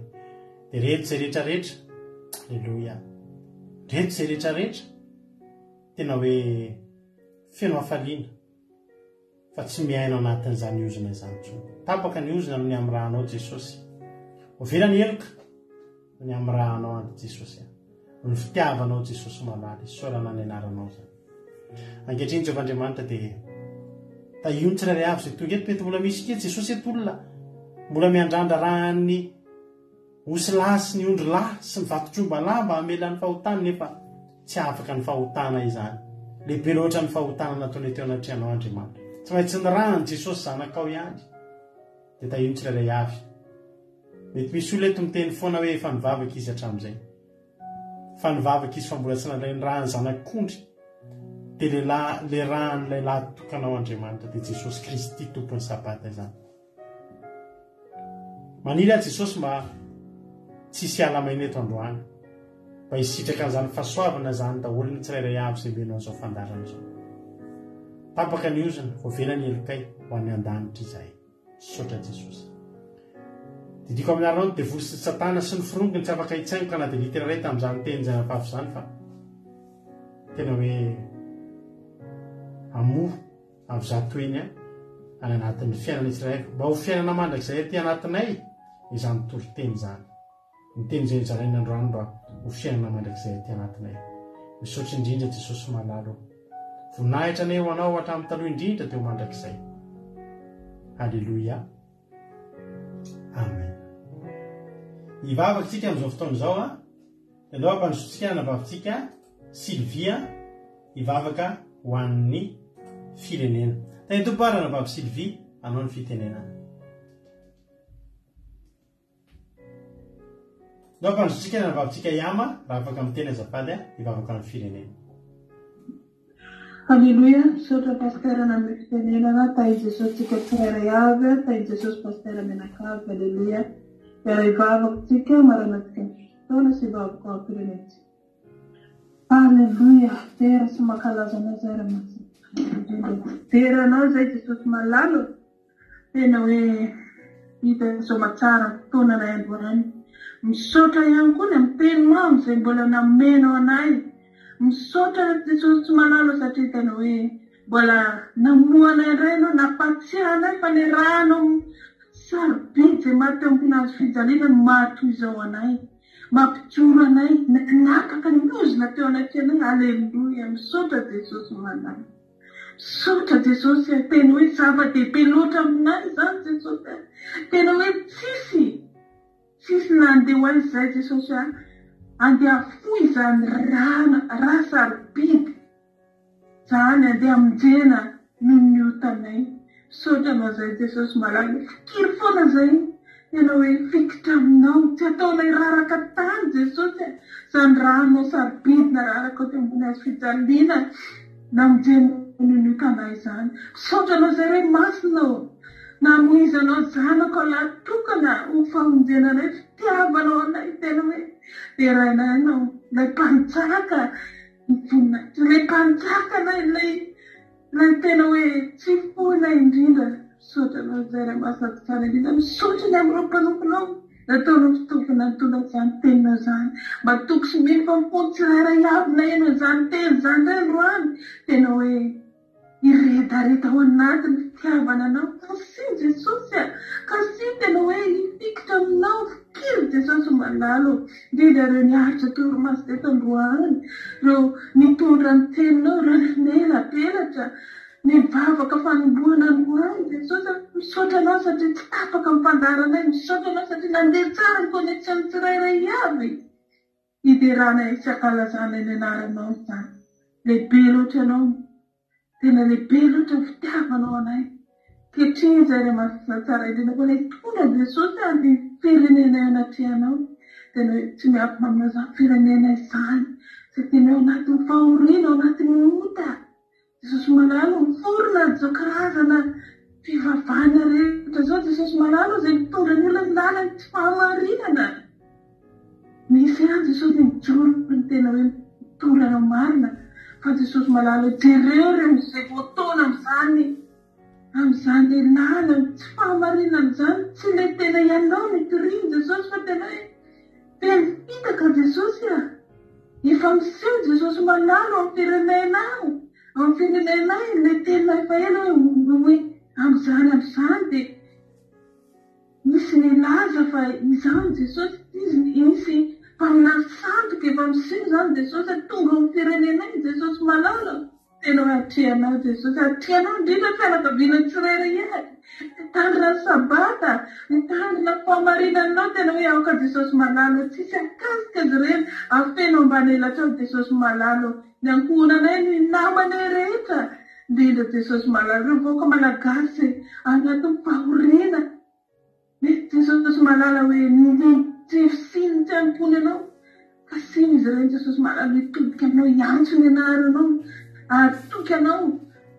amin'ny ianjatiany aretina ianjatiany adetrano isan-karazany tsefisina petraka ampelantananao izy ireny Jesosy ianao rery ihany afaka mitsinjo azy ireny dia misaotra anao ny amin'izany vavaka lasara teto izany matoky sy mena Jesosy efa ianao zany ary valinao ilay tananao tsy fa mahavonjy efa gaisika izany firenena izany dia mankasitraka rahamasina itsanany fotoananay rehetra teto raha isaraketsy amin'ny fotoana saonany anjelinao masina ny to mandidina anay tsirairay avy mantina fitahinany tsirairay avy ary fo maraina izy ireo Jesosy malala monjy asa na amin'ny fiainana andavanandro dia atotrehanao ny tontolo andro ny tsirairay avy mankasitraka Jesosy amin'ny voninahitra ne atobotra ao mandrakizay fiadanana izao ny tsirairay avy zay nanatrika teto saotra Jesosy malalo alleluia amen. Alleluia mankasitraka indrindra ny zoky amitsika eto anatin'izay vavaka matsiro mety izay misaotra azy ary Andriamanitra manaka pasaona maro fitianao raha nabavy aminy dia tahin'ny tompo isika rehetrarehetra tapitra ny fandarantsika efa lava dia lava mifandarana fa dia rahapisindrentsika miona raha mbola tsy tonga amin'ny ranon'andro Jesosy ka tahin'ny tompo velona soamatsatsy dia rahapisindrentsika dia efa miona eto tahin'ny tompo daholo ary akila 2 point radio 1 2 3 4 5.com mbola mandeha foana andro aman'alina ny radio antsika misy totezaky ny adiny telo amiray amin'ny efatra amin'ny fito amin'ny folo maraina amiray amin'ny efatra amin'ny fito ariva rapitsa amin'ny folo maraina verinao zao fandara zao mbola te heno ianao samita iny tompo daholo mahereza daholo ho an'Andriamanitra voninahitra halleluia amen soatranao nahatrany hatramin'ny farany teto amen.